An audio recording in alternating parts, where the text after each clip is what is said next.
My way out of here. It's with the... Oh, hello. You just found me walking in these woods in South Carolina, and what's this? Alpina V8 Roadster. Oh yeah. Let's check this out. Oy. Oh yes. Oh very yes.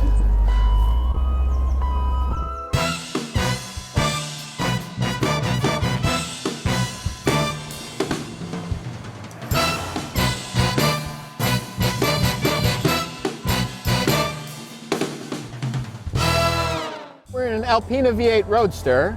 This is the Alpina version of the BMW Z8, which was a car which was sort of styled in the mid-90s in the retro era, went into production in 2000, and then in 2002, 2003, they stopped making the regular Z8 and started making the Alpina. And they did not make a lot of them. They made 555, and this is number 500, whereas a regular Z8 came with the drivetrain out of an E39 M5. That's a 4.9 liter V8 with like 395 horsepower, something like that, and a manual transmission. That car seemed to promise a lot of sporty driving and never really exactly delivered on that. So after they finished production of it, they switched to an Alpina and went all the way in on just being about comfort. So instead of having a manual transmission, it's an automatic. Instead of having a high-strung M5 V8, it's a lower-strung regular V8, a 4.4 liter that they stroked up to 4.8 liters. So that means it's like 20 horsepower down on the regular Z8, but it's up on torque. If you're wondering how much this thing weighs, it is about 3,400 or 3,500 pounds. A sports car, it is not. But the question is, what is it actually like to drive? Because if it's supposed to be more comfortable, how much actually more comfortable is it? And if it was never really that sporty, was that right either? All the people who seem to sort of hate the BMW Z8, I don't know if I trust them myself. They all seem like just your regular dirtbag car riders. So let's actually figure out what this thing is like to drive. So me being me, I was recently driving a pair of tuned E30 M3s. The classic 80s, 90s box, like the legend maker. One with like a stroked 4-cylinder, one with like a later 6-cylinder with individual throttle bodies. Like that's a lot of people's platonic ideal of what a BMW is. I can imagine in my mind how that feels. The way that those 4-cylinder engines just like howl up to, feels like the whole car is coming apart. People talk about like, you know, tuner cars in that way. What does this feel like by contrast? A little plowy, but listen to that! Oh, it's all you want to do is use that V8. This was sort of the second generation of, this was an M62. It really had not been all that long since BMW had started making V8s again, since like the very late 80s. That was like their boom years. They'd made all this yuppie money, and then they were like, all right, we can actually make a V8. And this is a pretty well-evolved version of that. And it's so good! Wow. I will tell you, I was genuinely not expecting a Z8 to be this entertaining. The engine is actually like pretty responsive, and I don't, like, this is actually not like driving a boat around. Though it does sort of, doesn't shift. It's like anyone who's used to driving like a current GTI or something and like has an idea of like an instant gear shift.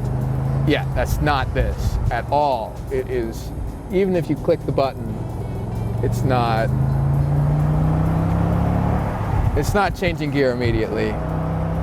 But it's not like an E30. It's not like trying to drive an Avalon around. Like, believe me, I know.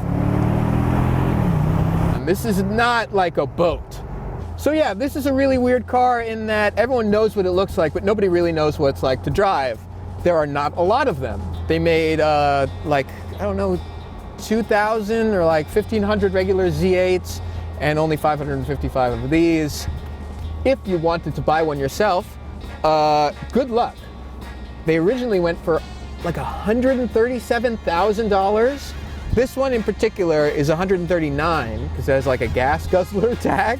But if you want to buy one now, it'd be anywhere from like 140 grand up to easily $250,000. This is like a very easily $250,000 car, which sort of seems strange for a BMW, but makes perfect sense once you're actually in this thing because like all of the switches are bespoke.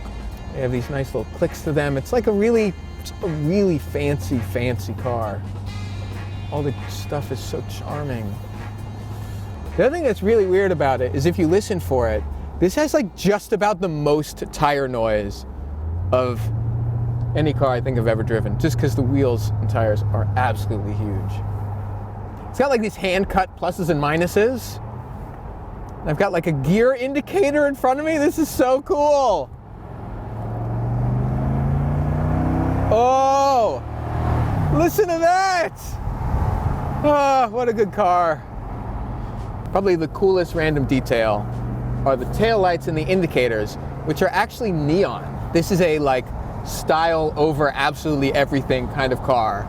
Behind this painted silver panel, what do we find?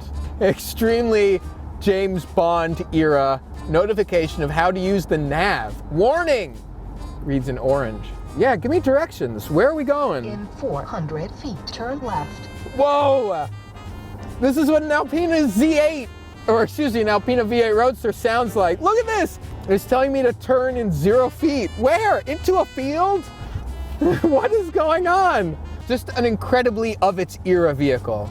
And currently, maybe the early 2000s? Please proceed to the planned route.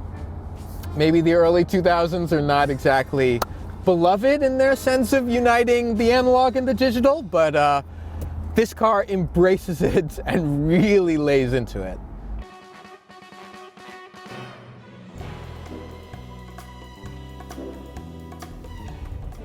So I came into this thinking that this car was going to be a real disappointment. The way that people talked about it, its kind of reputation was that it's going to be just like a boat, that it's going to be like an Oldsmobile to drive. But actually driving it around on track, it's completely the opposite. This thing drives like not just well, it drives so much better than I thought it would. That's exactly what it makes it so just, satisfying. I love when something is like that. I'm gonna go drive this thing some more. So good.